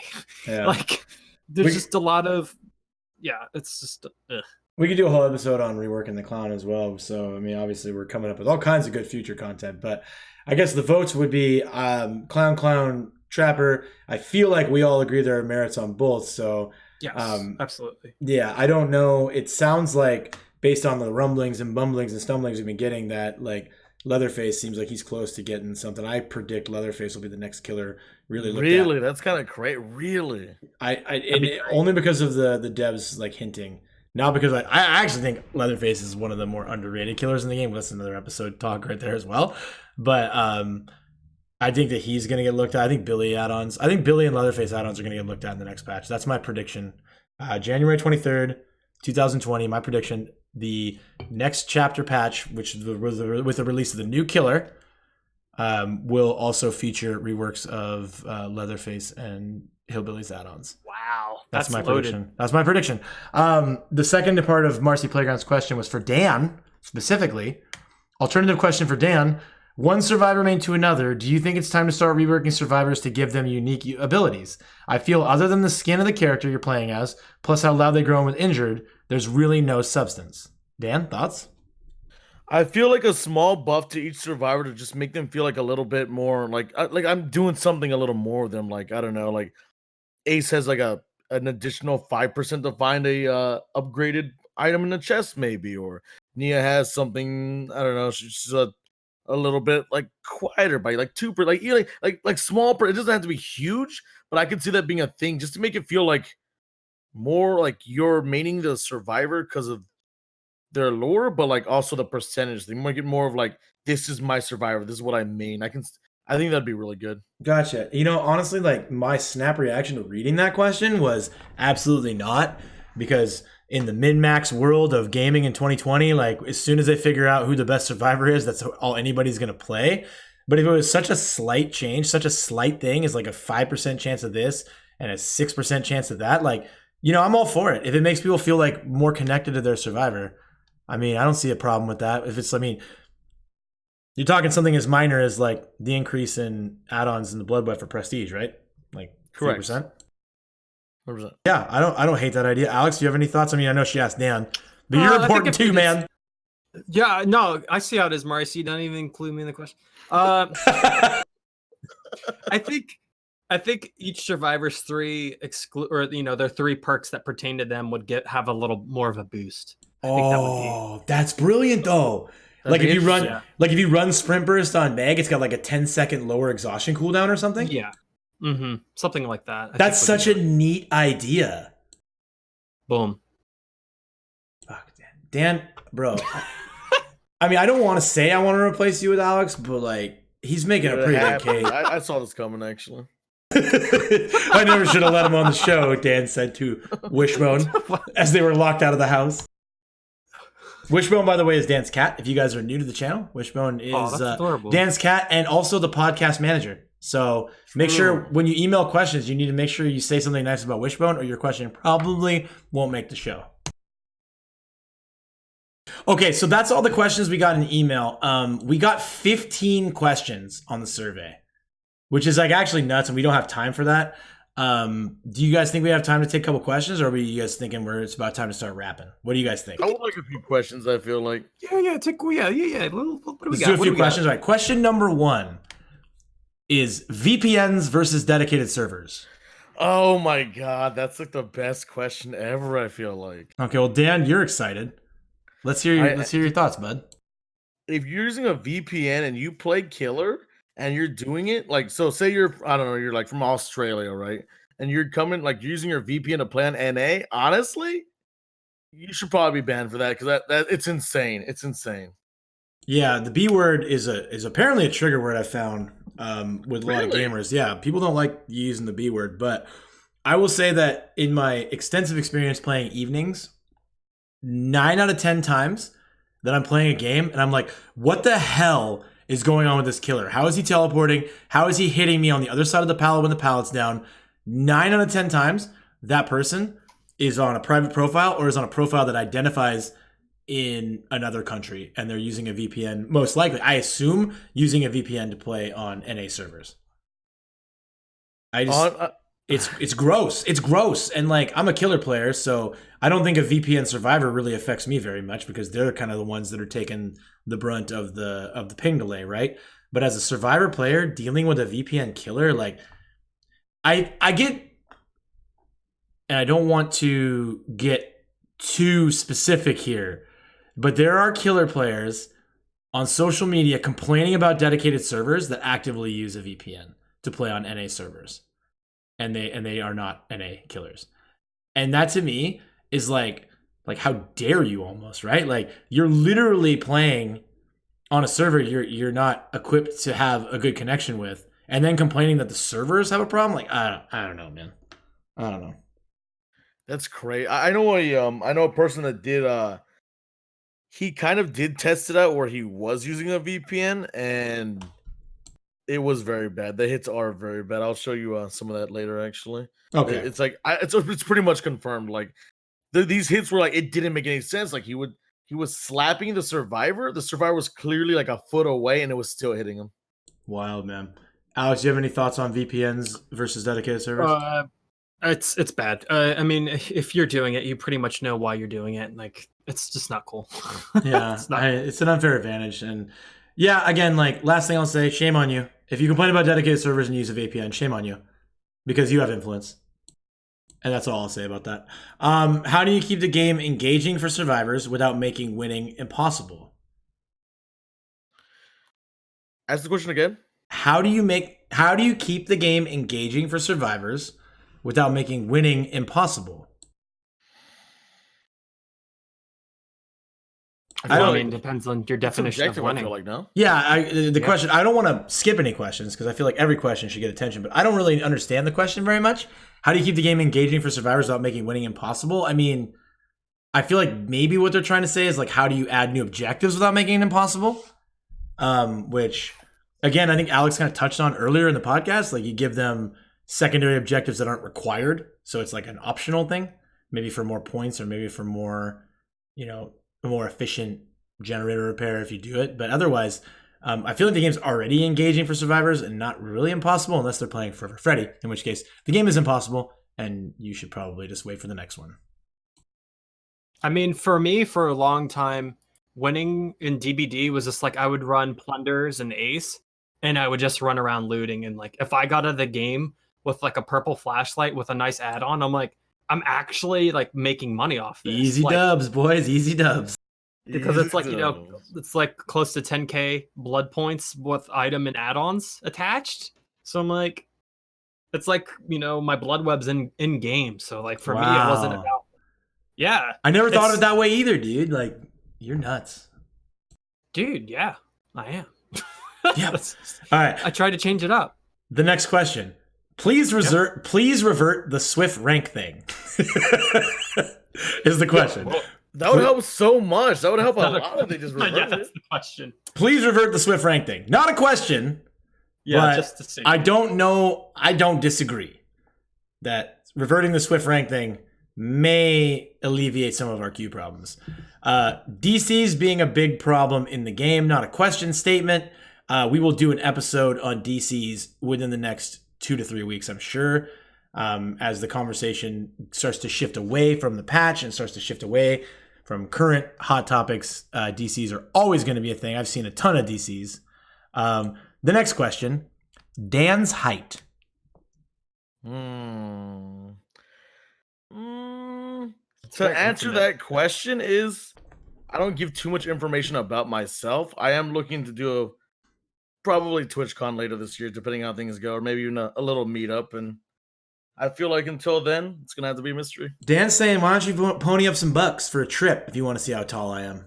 That's what I'm interpreting from the answer. Yeah. Wow. I'm 6'3". If anybody's curious. I'm not gonna tell you. Then one of them bigums. Who are these people? Dude, I don't know. They don't actually identify themselves in the questions from the survey. These are anonymous questions. It's actually really funny and really good content. Really, and that's why I'm like stoked. We're going way over on time, but this is really funny, so I'm enjoying it. Really funny. No, this is good. Depending on the time of day, killer queues will be really fast while survivors are slow, and vice versa. However, I've seen it where both sides are having terrible queue times simultaneously.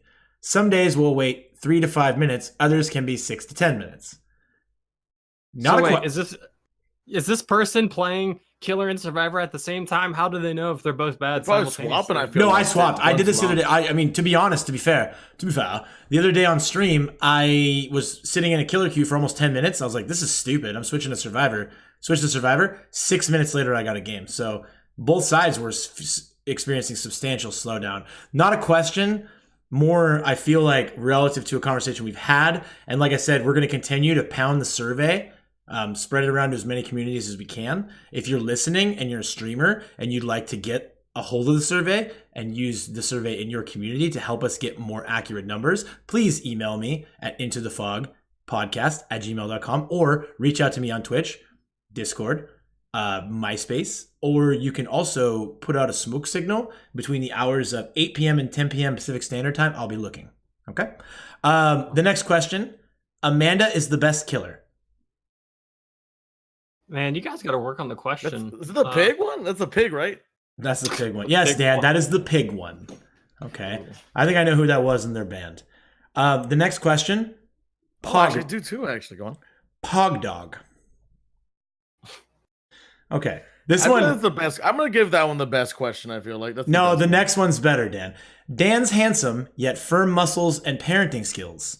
Also, please speculate about how behavior reworking maps to all have destructible walls for the next killer will affect the game. I'm going to set a standard for the podcast now. We're not going to talk in depth about leaks.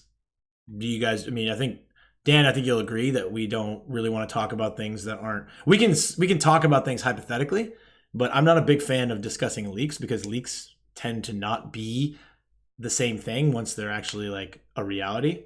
So yes, I am aware that destructible walls is a leak that people have been talking about for a long time, and I will respond with a hefty no comment. But as this is a open forum in a conversational style, Dan, Alex, you're both welcome to comment on this if you care to. Yeah, so I didn't know about that at all until just now. So D:. Okay. That's what I would say. D:. Destructible walls though? Like I don't Are you guys under a rock? Like you guys don't get on Twitter ever? Like I don't look at leaks ever. Good. It's a really bad practice to look at leaks. Very wholesome, by the way. I want to be surprised. Dan's handsome yet firm muscles and parenting skills was the first part of that, by the way. It's actually, I feel like Dan's handsome yet firm muscles and parenting skills is more of a leak than the breaking walls. But I feel like DanInaHurry might have put that one. I feel like, dude. I believe your son sounds like something your son would say. True. Instead of making new cosmetics and releasing new killers, they should address as much of the bugs as possible. I haven't played in almost a month due to bugs and it just being the same thing every time. This is not a question, again, but a good opportunity for us to remind for the 69 millionth time that the art team and the balance team are separate teams. They're mutually exclusive. Yeah. So making new cosmetics is not taking away from balance. So I feel like striking the cosmetics from the conversation, saying instead of releasing new killers, they should address as much of the bugs as possible. Do we even want to go down that road right now, or do we want to just skip? I think you addressed it perfectly. Is that like another episode? I feel like we could do an episode centered around instead of releasing new content, they should just batten the hatches down and fix bugs. But I don't think we can get into that right this minute. And cosmetics and balance are completely mutually exclusive. They don't have any impact on each other whatsoever. So when you say that, you don't sound great. Is all I'm gonna say. I love you. Oh no, Whoever you are, whoever you are, I love bugs, you. they take care of it. Whoever you are, I love you. But they're not like taken away from QA so they can release a new cosmetic. They're totally different teams. The population problem of killers is not a question, but it's a statement, and one that I would say, could you please cite to me what the percentage of killers relative to the percentage of survivors by rank is? And if you can't, then you don't know that there's a population problem, so we should probably wait for more information. True. Cool? Everybody agree? Yep. Cool. Next, maybe discuss the popular mentalities of the community. Survivors versus killers, hating on the devs, etc. Again, these like sound like really good like episode subjects because mentality could take an entire hour podcast, I think. Survivors versus killers is prevalent and gross, but we covered this on the podcast earlier. Like, very gross. Playing both sides helps you to get away from that gross mindset. Hating on the devs, I mean, yeah, I feel like, again, if you listen to the last hour and 40 minutes, you know that we've got a lot of respect for these developers and we've got a lot of respect for what they're doing. Just blindly hating on the devs because of failures in areas that you have like no direct understanding of, like kind of not healthy for the game and for you as a person. But I think that popular mentalities is a really good subject and one that we'll use for an episode centerpiece in the future. Can every perk be useful? Rapid fire question. Can every perk be useful? Running Man says yes. Dan? Like in its current state right now? Yes. Can every perk be useful? Yes or no? Technically, I would say I'm trying to think of a very bad one, dude. I mean, it's very subjective, but technically, yes. Yes. Okay. And I expect that from the camaraderie main to say yes. Yes, exactly. Yeah, you But no, really can't. Like, what do you expect? Kidding aside, though, I mean, I like to name drop my friends, and Steven Strife is another really good example of a dude who's out there like building himself for entire seasons around perks that people consider to be like the worst perk in the game. He's a Medal of Man guy. Guy's been making Medal of Man work for quite some time. If you really invest in a perk, you can make a perk useful. You can play the game that way. And when you think outside the box like that, maybe you find fun that you didn't normally have when you just ran the big four, right? So I would say awesome, not a question, awesome statement. Or wait, it literally is a question though. Awesome question. Yes, every perk can be useful. And maybe in the future we can highlight specific perks that people think are useless. And we can talk about ways to make them useful. Maybe we'll bring Alex on, put him under a hot lamp and make him explain why camaraderie is useful. I would love to. I don't think you can do that. I don't think that's Okay. Why is Clown the best killer? My answer, he's not. Dan? Wait, that's a question? He's horrible. He is the worst for sure. He's the worst killer, bottom of the barrel. He needs a rework. Alex, why is the Clown the best killer? Is this really a question? 100%. Yeah, 100% a question submitted today at 7:31 Pacific Standard Time. Or not Pacific Standard. It must be like French time or something. I don't know. My mod's French. Probably. Actually, the answer is because he has VHS porn as an add-on. I mean, come on. Solid response. And finally, you're welcome. The final, not a question, but a statement. I'm tired of these motherfucking queues in this motherfucking game.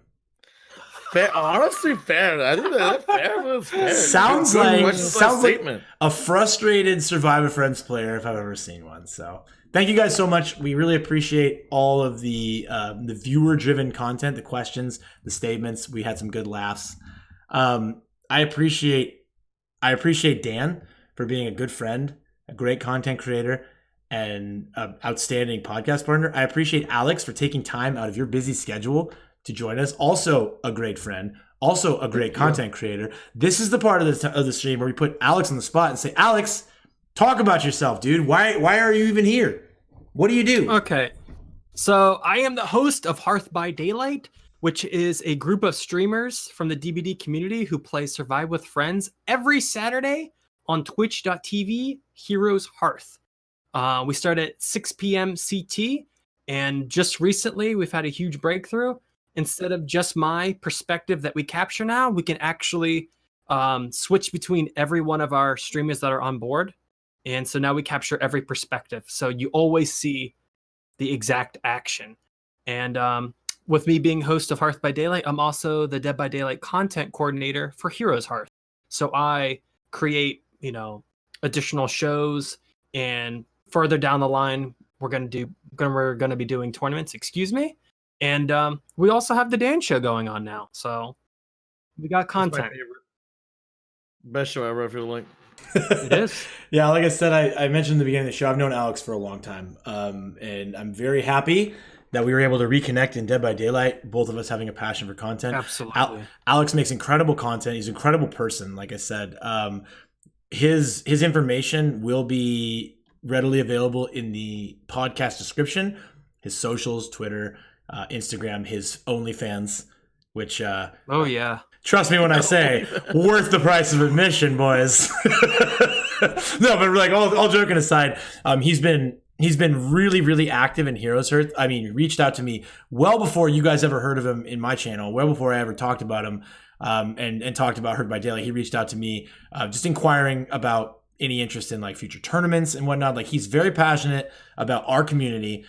He's a very, very impactful and incredible member of our community. And Dan and I were both the first name that came to mind when we thought, who would we like to have as the first guest, the inaugural guest on Into the Fog.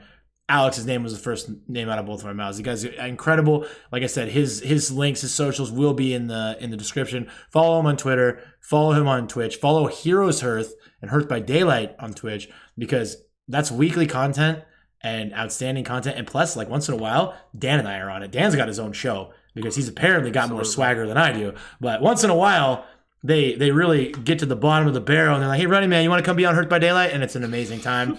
It's an amazing time. I've made some great friends along the way. That's it for the show. Unless anybody's got any like last second burning stuff, I think we're wrapped up. I just wanted to say thank you for having me, and I'm honored that I could be the first guest. Like that means a lot that you thought of me that way. So thank you both for having me. 100%. You came to mind first. Out of everybody else, we're like, yo, Alex for sure. Thank you. Never a second thought. All right. So again, my socials, Alex socials, Dan's socials will be in the description. You can see if you're watching the video, you've got our Twitch links there. If you're not watching the video, hurry your way over and follow the channels. We love the game. We love content. We love the podcast. This is the second episode 1. I like mind games of Into the Fog. Thank you guys so much for listening, and I cannot wait to see you next week. The last thing I'll say is when we sat together, we got in the bullpen before the podcast, and we're like, we're going to try and keep it to around an hour. And the runtime is now at 1 hour and 46 minutes. So that's how you know. That's how you know that a conversation was good, right? Absolutely. Yeah, 100%. All right, guys. We'll see you guys next week. Thank you so much for listening. I love you.